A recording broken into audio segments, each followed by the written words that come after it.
I'm Tim. Welcome to our channel and thanks for logging on.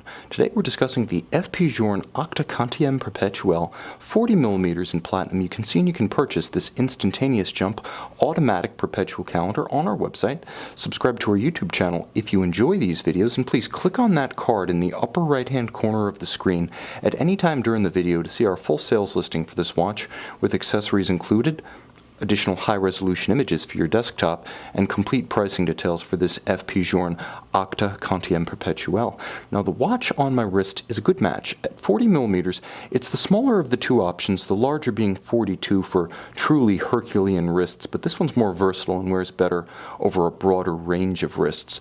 40mm across the round of the case. The watch is 11mm thick, which is superb for an automatic winding perpetual calendar, and you'll note the extreme domed slope of the bezel ensures that any tight sleeve or dress cuff or formal sleeve of any kind will easily slide up and over the case. From lug to lug, it's 48mm, which means it wears well on my wrist, but also on smaller wrists, in my estimation down to as small as 14 centimeters in circumference. Now, the strap is a beautiful matte finish, small rectangular scale, black alligator leather, monotone stitch with folded edges, beautifully made. It has curved spring bars that nicely trace the arc of the case for a very integrated look and extremely little daylight showing between strap and case. Likewise, you'll note Journe's now signature pull tab spring bars, so you can quickly pull the tab on either side to remove the strap without needing any kind of tools or jeweler's intervention for a closer cleaning between the legs, or you could swap straps to change the look of the watch. And it's also important to note that the strap itself is also alligator leather on the bottom, using small scale or soft alligator leather, something you see on Chopard LUC, something you see on Journe, something that is uncommon except in certain boutique high-end brands. It should be more common because it's longer lasting and gives better value, but alas, for now it's the domain of the enlightened few.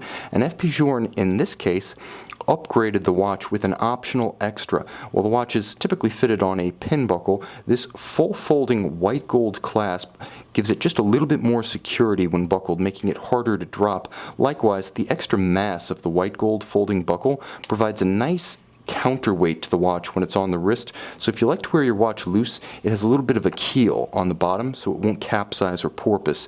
Now, you'll note that the case is all of high polish and platinum, beautifully rendered. You can see the case bands are strong. The knuckle where the bezel abuts the case flank and the case back does the same provides robust character lines that span the length of the case and seamlessly flow into the curved lugs. Now, the dial is wonderfully symmetrical by Journe standards.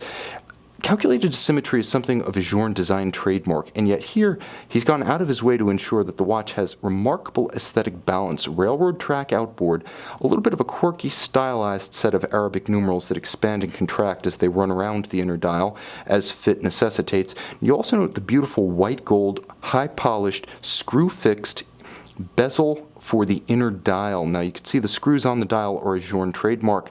Considered revolutionary and highly controversial at one point, they are pretty much renowned universally and extensively copied today, but no one does it better. You'll note the corporate marquee counterbalancing the power reserve scale, 120 hours, and this one winds conventionally, so when the watch is fully energized, it says 120 hours. It's not the infamous Journe reverse reserve de marche. You'll also note beautiful balance between the apertures at 12 o'clock for the day and the month, counterbalanced by the double-digit grand date at 6 o'clock, and a very discreet coaxial leap year cycle indicator.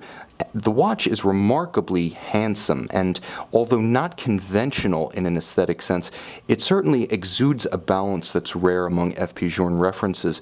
Now, the watch does feature the quirky knurled crown that's the Journe signature, and something that's most uncommon, a hidden corrector underneath the lug. All indications except for the month are controlled through the crown, which is why the case flanks are beautifully unmarred. There are no dimple correctors or pusher adjusters.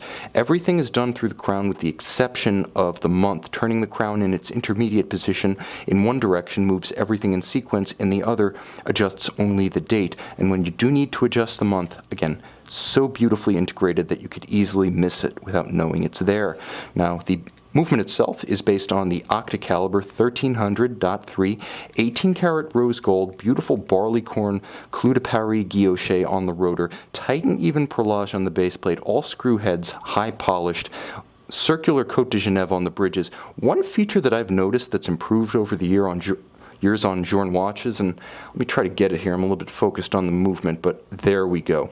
You can see on the balance cock that mirrored, rounded, hand-laid anglage. In the past, much of Journe's movement finishing was done with mechanical apparatus that would create a very sheer and sharp anglage that was essentially machine finished. I don't want to say it's a higher end version of what Panerai was doing, but the aesthetic effect was similar. Here you have true mirrored anglage, and you can see on the edges of the bridges just how beautifully it glows in soft light. Now the watch features that robust 120-hour power reserve, efficient unidirectional winding, high-efficiency, unlubricated ceramic rotor bearings, and Journe does use a 22-karat gold winding mass for exceptional efficiency, not the 21, not the 18 that's often seen in the industry, and certainly not the tungsten that's used even in high horology for cost-cutting. Now, you will also notice that the balance is exceptionally large and free-sprung. Free-sprung means it takes and holds a regulation better in the face of shocks and vibrations, and having a large moment of inertia, 10.10 milligrams per centimeter squared, means that despite its low beat rate of 3 Hz, it has excellent resistance to timing deviation. Journe opens up the space between the bridges too, so you can see the entire drivetrain terminating at the black polished escape wheel and the anchor impulsing the balance. Beautifully made, beautiful to look at, it rewards close viewing. And the Perpetual calendar itself, instantaneous jumping, so you get the same features that you would expect on 6-figure Patek Philippe application watches, with 900 watches made annually, and most of those being considerably less complex than this one. The grand complications among FP Journe's production are a distinct minority, perhaps a dozen per year, of watches like the Perpetual calendar, the Tourbillon, the Grand Sonnerie, a few dozen of each perhaps, and that's it. This is an exclusive and beautiful opportunity to own something truly different, truly special, with the name on the dial emblematic of a man's personal pride, and, it should be mentioned, the name of a living person. It's rare that you can have that kind of connection to the man behind the watch. You can have it through this watch on our website.